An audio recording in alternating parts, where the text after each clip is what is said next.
much for watching my videos. So today we are almost 1 week to achieve our challenge, and for today I'm going to use an ingredient which is something we can use in every single dish almost to make it presentable and also good in taste. And it is called coriander, which is dhania, and it helps to make your skin glowing and also works on pimple and acne.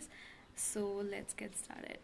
So I have some coriander leaves here and I'll add milk in it and then blend. So I have this final paste, and if you want to make it a little thick, then you can add a teaspoon of besan in this.